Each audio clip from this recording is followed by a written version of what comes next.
হয়, মই আপোনালোকে চাই আছে ডিবি নিউজ আৰু ডিবি নিউজৰ পৰা বৰ্তমান মই উপস্থিত হৈছো চমৰীয়া সমষ্টিৰ 2 নং অন্তলি টোকামাৰী জিলা পৰিষদৰ ৰংগেশ্বৰী গাঁও উন্নয়ন ফিল্ড পথাৰত আজি নিৰ্বাচনৰ প্ৰচাৰ অভিযানৰ অন্তিম দিন আৰু অন্তিম দিনাখনত আজি কংগ্ৰেছৰ এক বিশাল বাইক ৰেলী ওলাইছে আৰু এই সমদলৰ মাজত মই উপস্থিত আছো।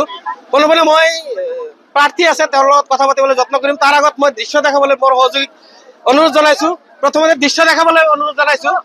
এয়া চাইছে আপোনালোকৰ আজি প্ৰচাৰ অভিযানৰ অন্তিম দিন আৰু এই অন্তিম দিনখনত আজি কংগ্ৰেছৰ যি বাইক ৰেলী হৈ আছে, বৃহৎ বাইক ৰেলী আৰু এই বাইক ৰেলীৰ দৃশ্য আপোনালোকে পোনপটীয়াকৈ চাইছে। মই প্ৰাৰ্থী আছে তেওঁৰ লগত কথা পাতিবলৈ যত্ন কৰিম। প্ৰাৰ্থী আছে তেওঁৰ লগত মই কথা পাতিবলৈ যত্ন কৰিম। কি ক'ব আপোনাৰ প্ৰচাৰ অভিযান কেনেকুৱা চলিছে? ভাল চলিছে। আজি যিমান মানুহ ওলাই আহিছে মই চাইছো জিকাটো একদম নিশ্চিত। কাৰ লগত আপোনাৰ প্ৰতিযোগিতা হ'ব বুলি? মোৰ লগত কাৰো লগত প্ৰতিযোগিতা নহয়, কংগ্ৰেছ দল হাইকমাণ্ড মানা দল। যিহেতু মানুহৰ অলপ খুব আছিল, এতিয়া কেনেকুৱা পাইছে? ইমান ক্ষোভ আছিল কিন্তু এইখিনি ক্ষোভটো ভাঙি গৈছে।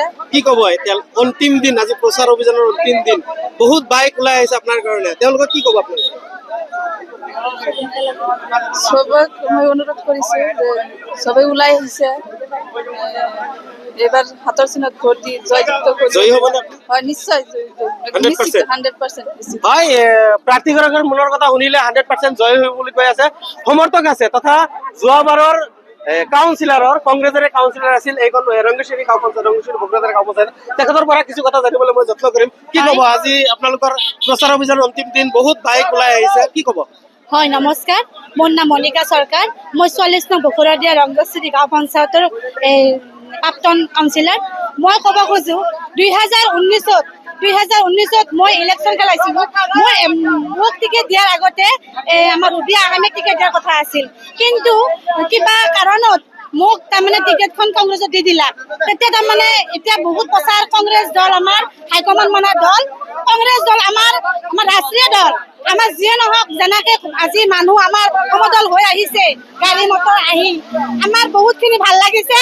ৰুবি আহমেদ আমাৰ 44 নং বখুৰাদিয়া ৰংগেশ্বৰী গাঁৱত জিতাটো নিশ্চিত। কেনেকুৱা লাগি আছে, অনুভৱ কেনেকুৱা? আজি লাগিছে আমি আজি জিকিছো, এনেকুৱা লাগিছে। কংগ্ৰেছৰ প্ৰতি বহুত খুব আছিল মানুহৰ, এতিয়া কি কেনেকুৱা অৱস্থা? কংগ্ৰেছৰ প্ৰতি মন আছিল খুব, যদিও আজিকালি মানুহৰ মনৰ মন ধৰবা নোৱাৰি, কাৰণ মানুহৰ মন বদলাতে 2 ছেকেণ্ডো নালাগে। কিন্তু তাৰে মাজতে মই এটা ক'ব খোজো, মোৰ অনুৰোধ চবকে, আমাক চাচা মামাৰ ভোট নালাগে।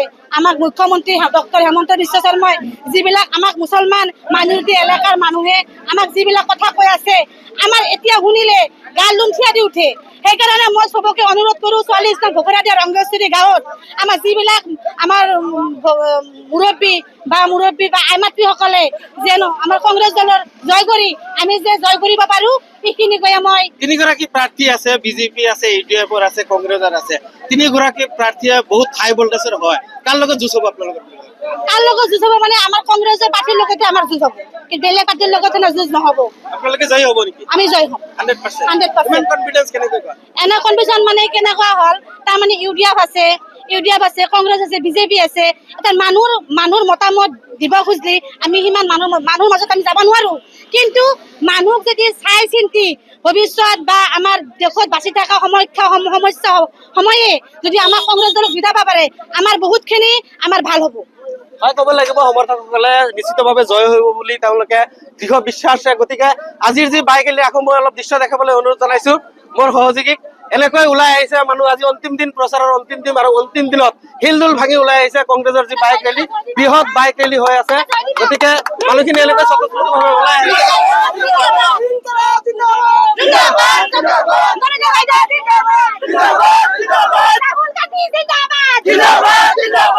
আপোনালোকে সমৰ্থকসকলে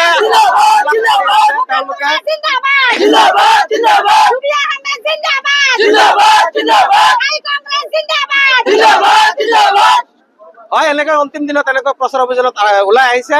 তেওঁলোকে নিশ্চিতভাৱে জয় হ'ব বুলি তেওঁলোকে দৃঢ় বিশ্বাসেৰে কৈছে আমাক। আমিও শুভেচ্ছা জনাইছো, জয় হৈ আহক।